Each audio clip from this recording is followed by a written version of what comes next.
Good morning, Trumptopia, a special production of the Almost Daily Zencast hosted by the incorrigible Mr. Zeppo.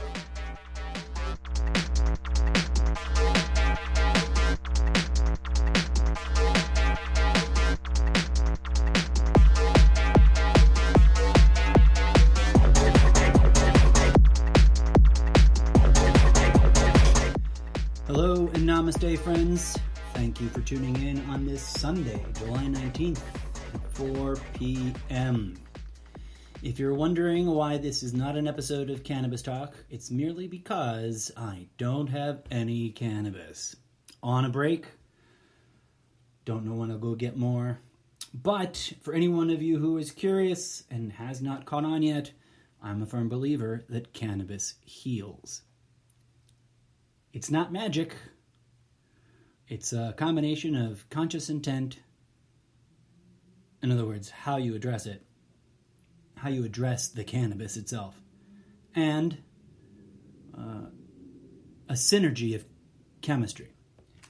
But we'll talk about that on some future episode of Cannabis Talk. Be sure to tune in when you see one of those drop. I'll be doing one soon, I'm sure. This is Good Morning Trumptopia. I don't usually do GMT on Sundays. I just had no idea what day it was when I woke up today. So, here we are. I did not realize it was Sunday until I looked up to say the date just now. I have been struggling to meet my goal of one or more episodes or segments for my podcast this week. Because of an ongoing irritation to my vocal cords caused by confluence of events too tedious to get into now, which I've already rambled about to some extent. At any rate, here I am trying to not blow my voice out and still keep the conversation going. What is there to talk about? Well, as I'm sure many of you have noticed by now, there is a raging conflict. Just the tip of the massive iceberg that is us versus them engineered problems. I say that because there's a massive pile of them, a list which I've memified before and curiously don't have prepped in front of me to read at you. Real things get turned into engineer conflict. A difference of opinion will be identified, and once it reaches a certain threshold of trending popularity, it will get infiltrated and hijacked. By whom? By various sources. Is there one massive global meme farm conspiracy? I doubt it. Does ego know how to play us all? Yes. So, let's talk about what's going on now. First things first, I need to iterate this as often as possible because it is a very unpopular opinion of mine that COVID-19 and the anti-mask issue is a perfect example of what I just said. People on both sides of this complex problem are being bombarded by psychologically manipulative content, memes, repetitions of statement by otherwise well-intentioned people who have given their attention and their belief to manipulative content, etc. When a human being is exposed to repetition, any given human individual is very likely to pick up on that repetition. If you surround yourselves with people who think a certain way, you will slowly adopt their way of thinking, depending on your self-awareness, your commitment to any specific guiding principles, etc., etc. There's a million variables that come into play when the theoretical finds itself in reality, right?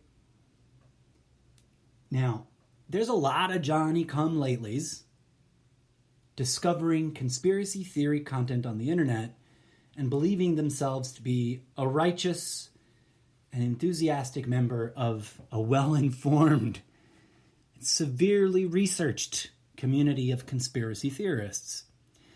Culture, as it forms, is very quickly turned into indoctrination.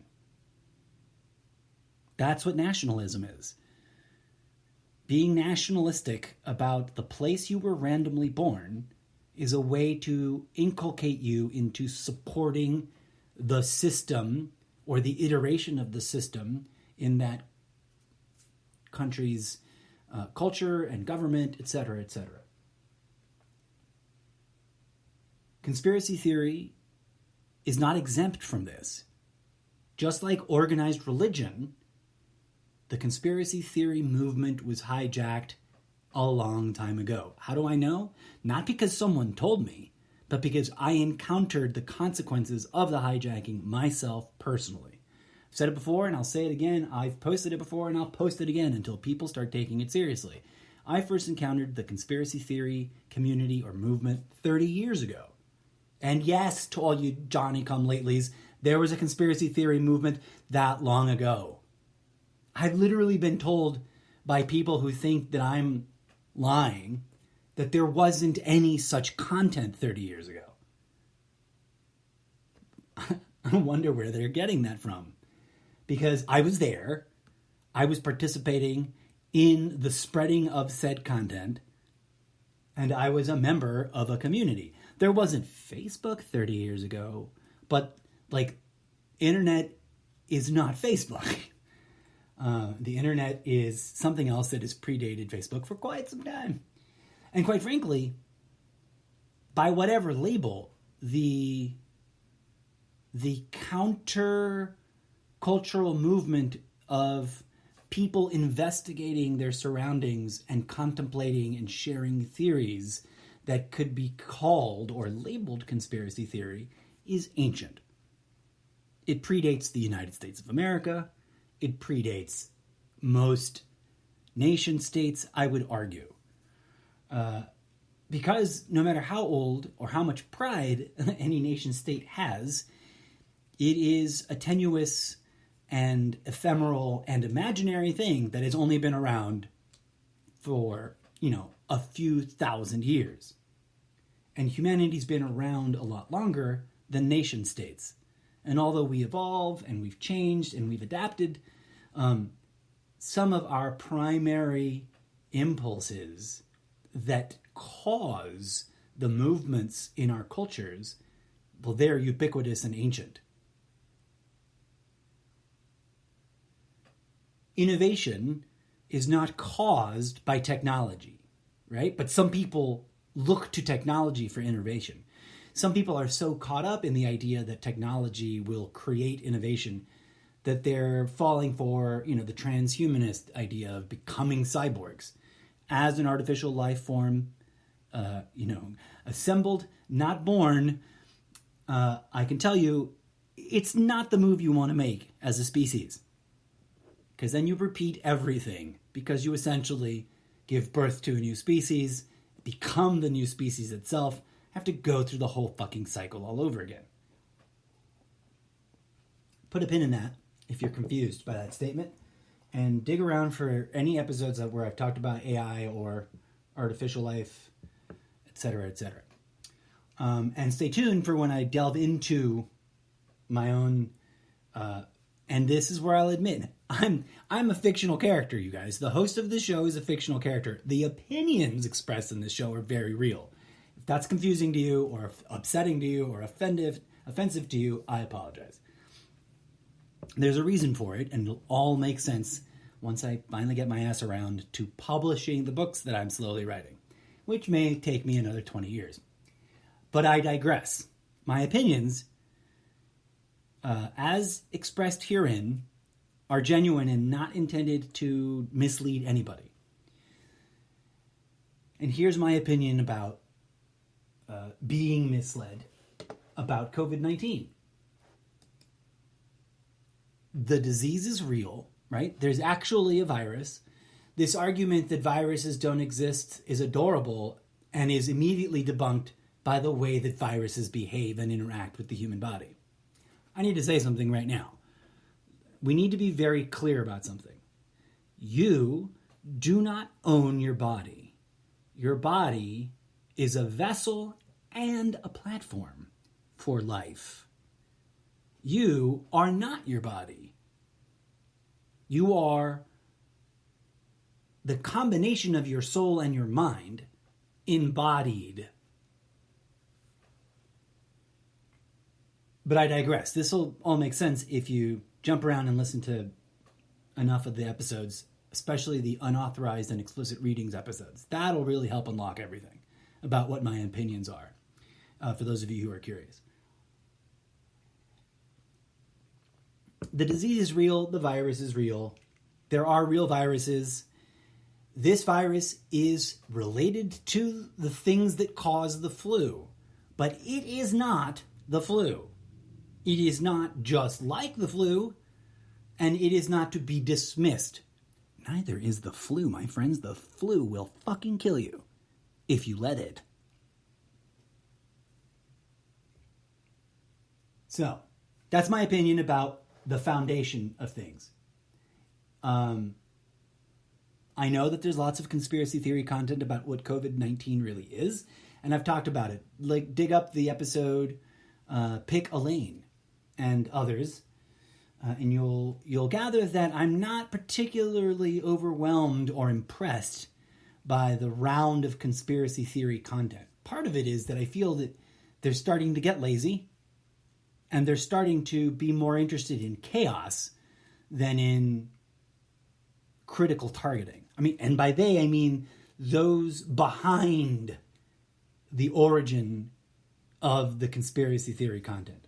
Not specifically those who claim to be the author of such conspiracy theory content, because there's multiple tiers, there's multiple generational gaps. There's like the root source of conspiracy theory content, and then there are those who build on it and spin their own, right?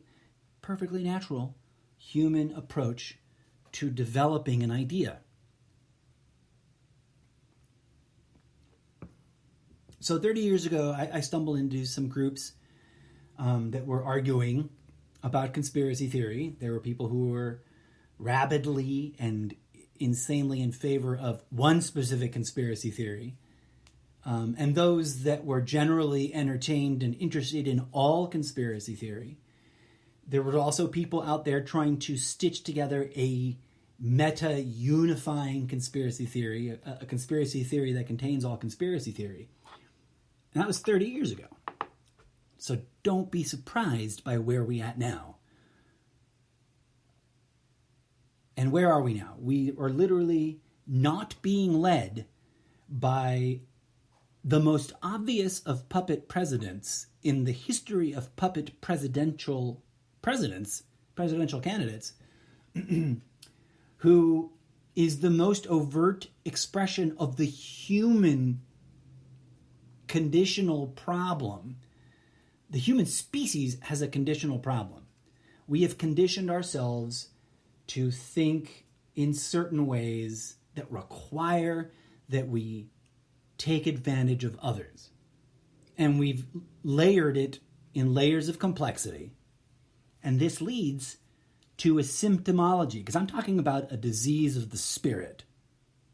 Trump is a symptom in a chorus of symptomology, of human beings born into a cultural system that then molds and shapes us into what we become.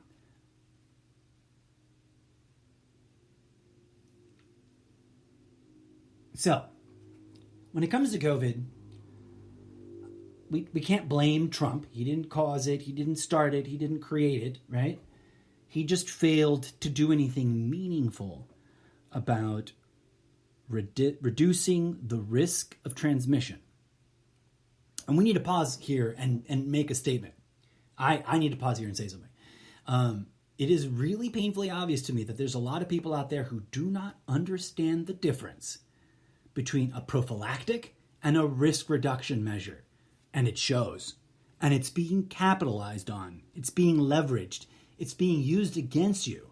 If you don't understand the difference between a prophylactic measure, a tactic or a tool designed to truly prevent by shielding something, the obvious one that comes to mind is condoms, right? Like what is a condom but a prophylactic? It's meant to prevent insemination. It's only 99% effective, right? Everyone ignores that. Then there's risk reduction measures or tools. They are a different category of tool because they are designed to function differently. A prophylactic is literally a barrier. A risk reduction measure can be a barrier, could be a barrier like a mask, but it's not designed or intended to work the way a condom works. Although, I guess to some degree it is. It's just admittedly way less effective. Because its goal isn't the individual prophylactic barrier of one person not getting sick. It isn't. But it's being cast that way in the psychological manipulative content. A risk reduction measure is an aggregate approach. So social distancing, mask wearing, etc., washing your hands, all these things, they're not intended in their implementation to focus specifically on helping one individual not get sick, but rather they are designed and intended and executed as a way to lower the overall total risk of transmission in the community. There is manipulative psyop content that's being parroted blindly by people like religious zealots, blindly parroting that their religion has the absolute truth about any given thing and that other people's religions are nonsense. And that content is contingent. It's anchored on the assumption that people will be just ignorant enough, and I don't use that as a negative judgment, I mean unaware of the facts, because you aren't an expert in epidemiology, right? I'm not. But we can learn about it. But we often don't. So psychologically manipulative content is always designed around the gap between a person's working knowledge of an idea and that person's ability to rationalize that they understand an idea. We often run around saying that we understand things that we truly don't understand. Do you understand how your teeth grow? Of course not. You take it absolutely for granted. Do you understand how the cells in your body replicate and replace themselves in the different organs and know exactly what their job is in a given organ? Of course not, unless you studied it, and then you only know those descriptions that our studies of those phenomena have rendered so far. Understanding something conceptually is not the same as experiencing something directly. So you don't intellectually experience the inner workings of your body. Your body does them. I've talked about this before, and it's important to understand because it's in this gap of comprehension, right? Understanding is different from comprehension. Comprehension is different from knowledge. Knowledge is different from wisdom, etc., etc. And there are gaps everywhere. And we, generally speaking, in our one-dimensional minds, pretty much ignore all that. By the way, it's 4:19. Normally, I would pause here and say, hey, you got a minute? But I got nothing. So if you've got a minute and you got something, smoke a little extra for me today.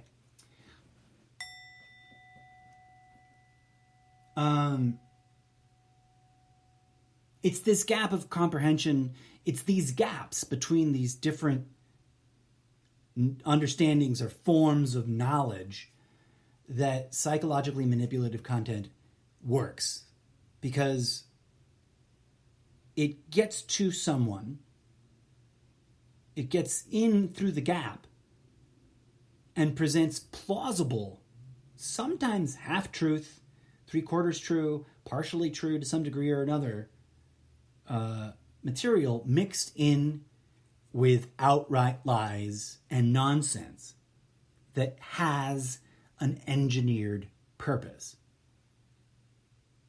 So, as I've said before, back in the day when I was a card-carrying member of the conspiracy theory community, being who I am, a seeker, a questioner, someone who's always been, since a very, very early age, like people just kind of guffaw when I say things like this, but it's true. I was a little cynical as a child, a little dubious about what the fuck is going on here.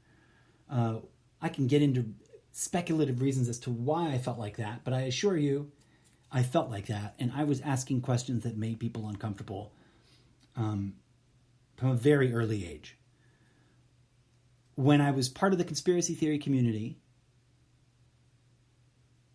I was in it for a few years, and I was, involved in the discussions and asking the kinds of questions that I like to ask. And guess what happened? I started to irritate the community because my questions tended to lean, after a cursory review of the landscape of this community, my questions started to lean in the direction of daring to question the content itself. An example. Back in the 90s, FEMA was a very popular conspiracy theory subject.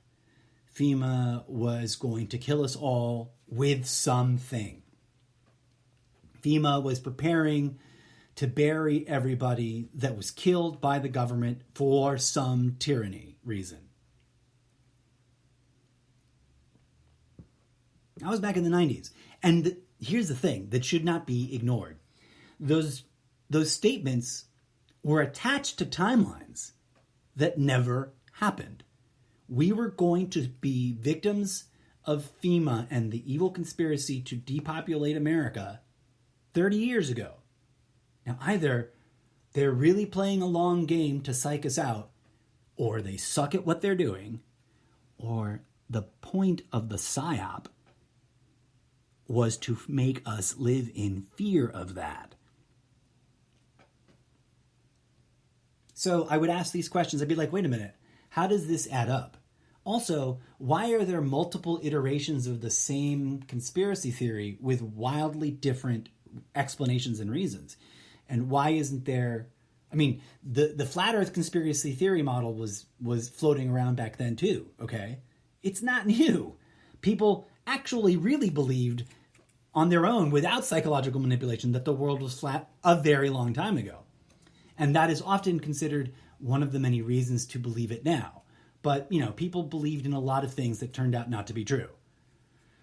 People also believed in a lot of things that are true, but have been dismissed as false. Both of those things have been happening to us. Some of the time it's because of our own sheer brute ignorance. Some of the times it's because some people or groups of people in power enjoy getting away with the psychological manipulation. Ultimately, the goal from what I've gathered and what I've come to understand, the goal is not to kill us all. If they wanted to kill us all, they could have already, right? Like, it's not that hard to commit genocide. Oh, by the way, we do it all the time as a species. So if they were going to do it to us Joe Schmoes here in the land of the free and home of the brave, what's the lag? Why are they sucking so much at executing it? Maybe the goal is not to kill us all. Maybe the goal is to distract us from something else. Now that just irritates people because, and I mean people within the community, whether the Johnny-come-latelys now that are stumbling across my comments on social media, or the people I asked these questions to in different venues back in the day. Because conspiracy theory has something in common with organized religion. It gets its hooks into you, and it seduces you into a self-righteous confidence that is unwarranted. No one I've ever spoken to that believes in flat earth has ever gone to the edge and seen the ice wall. No one. Ever once. And yet they all fucking believe that if you go far enough in one direction, there's an ice wall.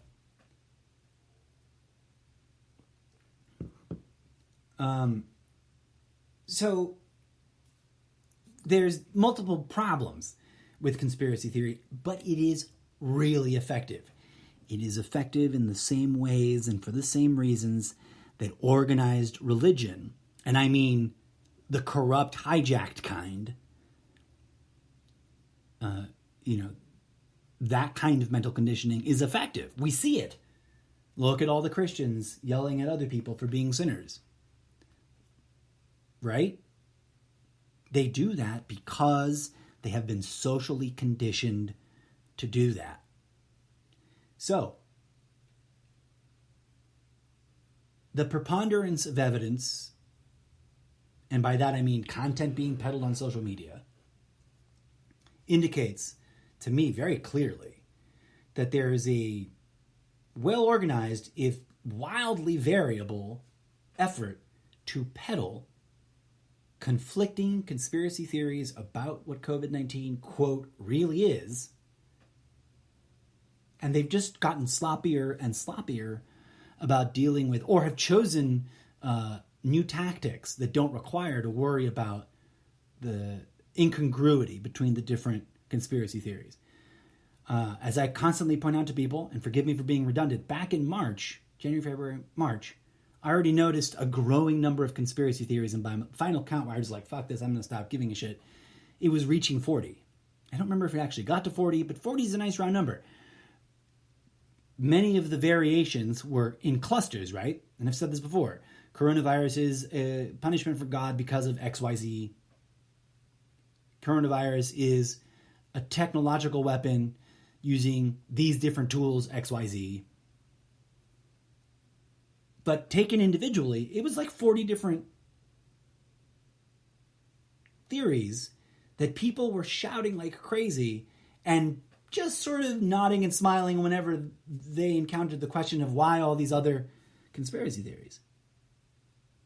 And using the same rationalizations that a religious zealot uses.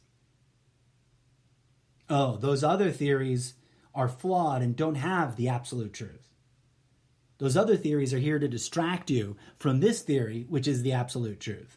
Those other theories stopped short and didn't get to the whole absolute whatever.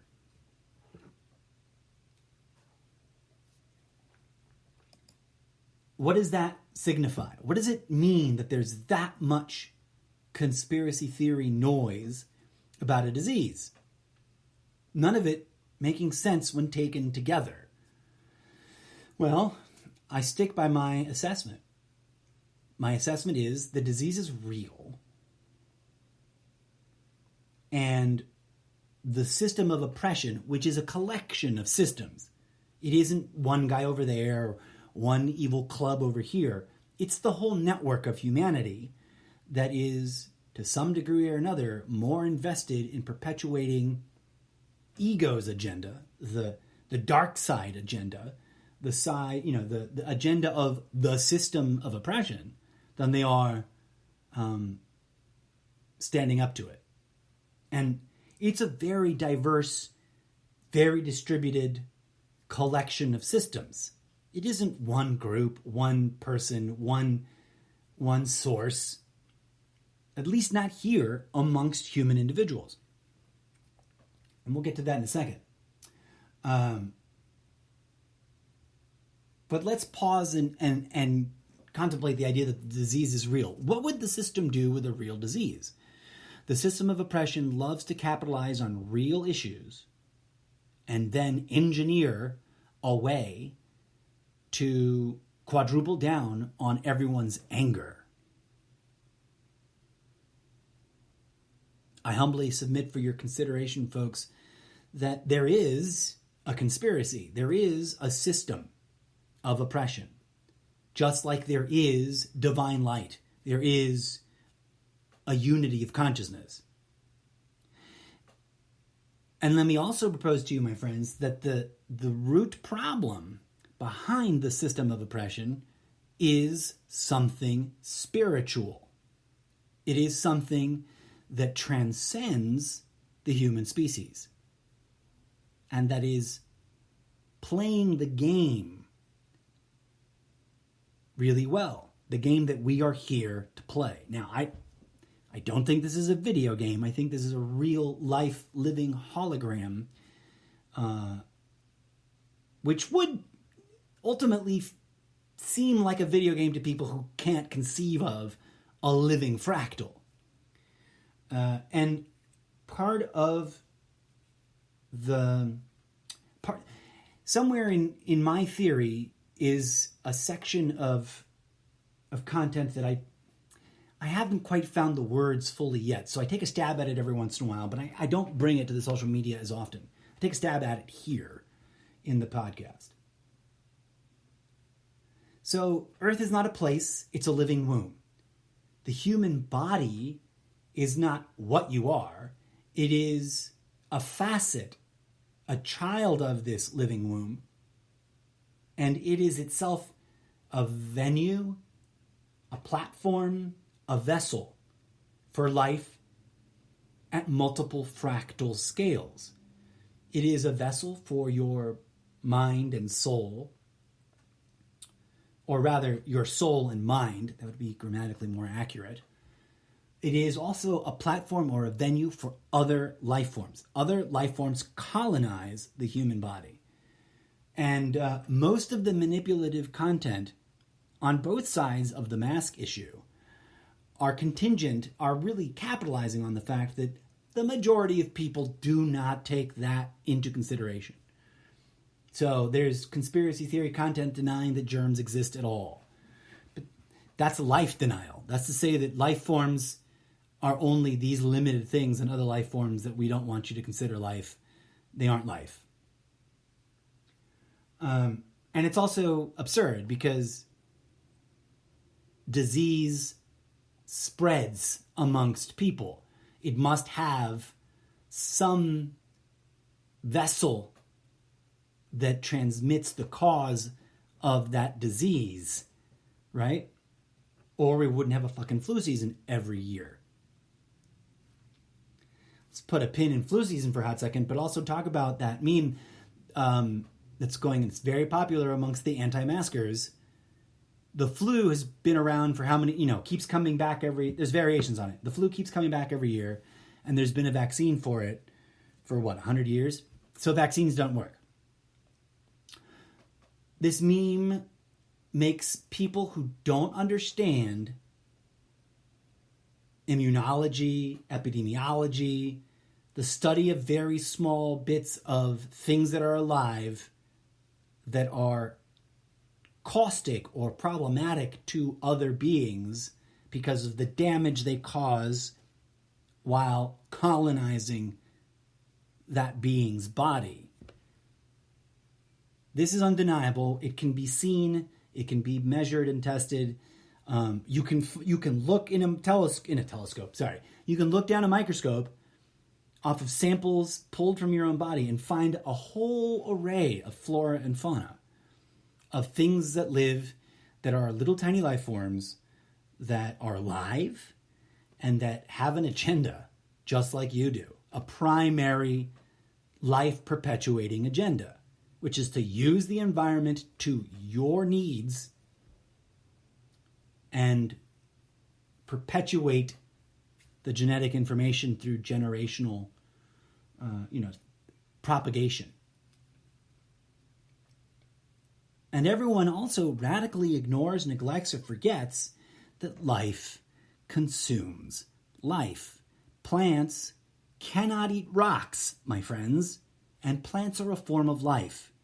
Plants seek the nutrients in the soil from the rotting leftovers of dead things that have died on the surface of the ground. Doesn't matter if it's little tiny microscopic things or, the decomposing leaves of larger trees or humans or animals or birds, whatever falls to the ground and is decomposed, because it is a process that's just as much imposed on the flesh as it is automatically happening by the flesh, in the flesh. Flesh becomes the food for everything else. And there's a whole field of study on that. So go educate yourself. Here's my point, though. Life consumes life. If you look at this womb, planet Earth, as its own entity, there is truly only one way to categorize human activity now, and that's as a virulent disease. We are spreading and destroying the flesh of the host for our own insane things that the host probably doesn't give two shits about and probably can't comprehend why we're doing it. Mother Nature has nothing to do with money. So she must be perplexed why we think it's so important and need to destroy her in order to create it.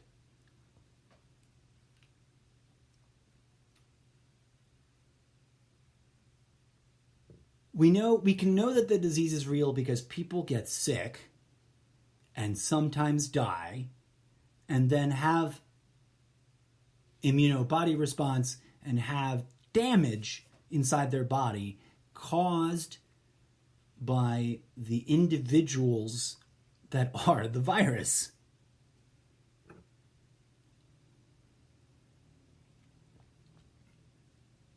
And while the conspiracy community in general, and specifically the COVID-19 deniers in particular, love to claim that, so-and-so has never gotten sick, or these kinds of people don't ever get sick, those are bald-faced lies. I literally saw in the last 48 hours, how come the only people getting sick are the ones wearing the masks? Implying that anti-maskers are somehow smarter than pro-maskers and magically not getting the disease, proving it's a hoax somehow, probably invoking a variant on the test gives you the disease, which is ridiculous because many people roll into a hospital riddled with COVID-19 and had not gotten tested prior. Right? Like they become a new test case whenever their test comes back. And that's a sad clusterfuck of fail in the United States, which we can go down a rabbit hole of like how significant that is and how many problems it's causing. But, so all of this manipulative content, comments like unused swabs have come back positive, it's contingent on your ignorance of other facts. People are really pushing this doctor somewhere, so-and-so, tested fruit and it all came back positive. Nurses are reporting that they send unused swabs and it comes back positive. That may be happening to some degree. But the conspiracy theory content that's being peddled wants you to think that that is absolute. That is a fact that everything, every swab, every test is flawed this way. But that's categorically proven inaccurate because people get back people get back negatives. People get false positives. People get false negatives. The whole array of variety of outcome is actually on display. But the conspiracy theory content drills down on an assertion that's plausible but not true, surrounds it with some half facts and some half truths, and then programs you with hate. The same thing's happening on the pro-mask side, just a different approach. Fear. Anything out there that's implanting you with fear and encouraging you or suggesting that you judge others and bully them. It's been hijacked. Whoever may have first thought of the thought, it has been hijacked and turned into a palatable, repeatable indoctrination talking point that encourages your judgment against others, and that judgment leads to the perpetuation of the conflict. This happens with all kinds of things. Not just COVID-19, it's not new to the current situation. It is an old playbook from back in the day. Given all that, I wonder how many COVID deniers getting sick and recanting publicly. How many people going through that will it take for the rest of the COVID denier community to wrap their brains around the fact that they've been tricked into believing this disease is not real and that has helped it spread? Because COVID deniers are posting their recant testimonials. They're like, holy shit, I was a COVID denier and then I got sick. And there's plenty of non-denial COVID patients posting their testimonials about what it's like being in the hospital, getting intubated, and not knowing what sort of lingering effects you've got to cope with after coming out of the hospital.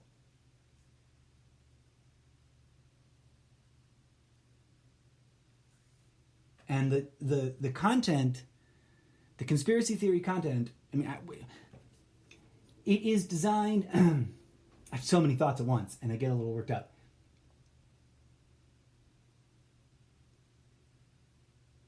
Conspiracy theory content is designed... Let me take that again. Conspiracy theory content is designed and engineered to seduce individuals into feeling self-righteously confident about whatever material they are parroting. And I say parroting because when you really ask somebody, have you really investigated this? Did you call up the CDC and ask them yourself? Did you ask a COVID survivor? Did you interview doctors and nurses in actual hospitals that were actually reporting being overrun by COVID patients? Or did you just go, I believe this, I'm going to share it, I'm going to yell at people who don't believe it? Whenever assertions are made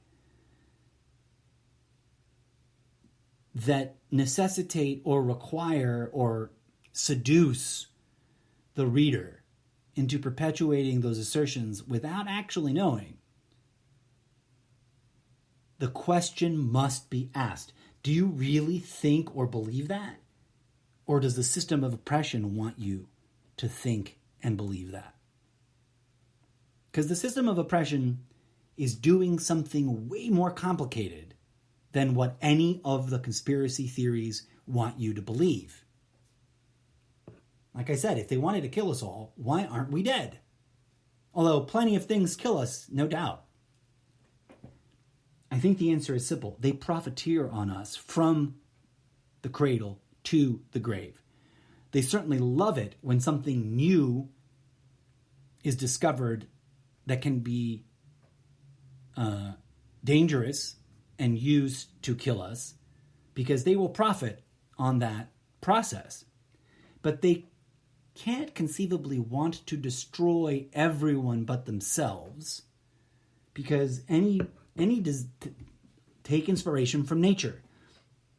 Any creature that destroys the things it needs, the creatures it relies on in its environment, 100%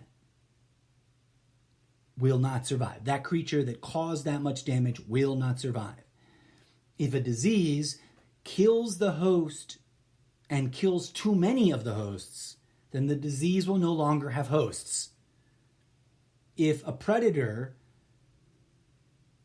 kills more of its food prey than it needs to eat and wipes out its source of food, it will not survive, or it will have to adapt and prey on something else. And that's the very same problem, in my humble opinion, that the human species has. We are self-destructive. The system of oppression profiteers on that. And everything in between. The system of oppression profiteers on new babies being born. So why would it want to stop all of that profiteering? Profiteering is just the surface. The profiteering is the peak of the iceberg. That's easy to see. War profiteering being the easiest version of that.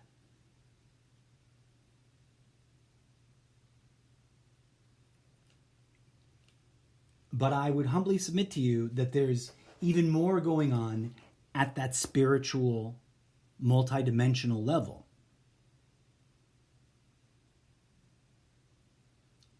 But I realize I've been rambling for 46 minutes and 20 seconds already, so I'm going to wrap things up on that point, leave it on a cliffhanger. If you're new to the show, I've already talked about this a little bit, so jump around until you find what you're looking for, and then keep listening.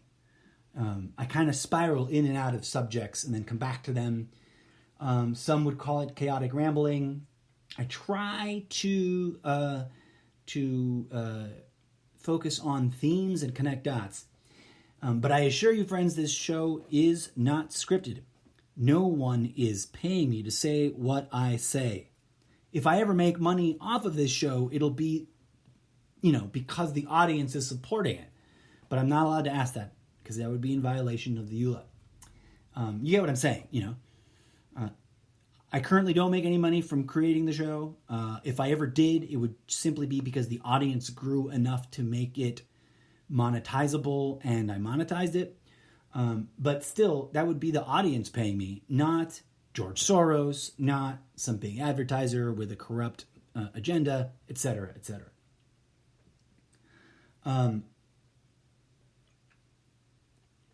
There's something I wrote yesterday that I wanted to, that I've been sort of milling in my head, and it's not quite ready to share. I do occasionally, while I just finished saying this show is not scripted, I will, of course, share with you and self-identify content that I sat down and wrote.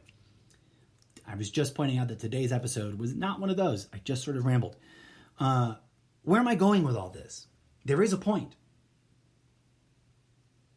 First thing, if you want to help the world, if you want to help humanity, if you want to help yourself, if you want to help your community, the first thing I personally would invite you to do is to forgive yourself for clinging to ideology, to religious belief, to political parties, to conspiracy theory, and I include in this whole collection of things that we need to abdicate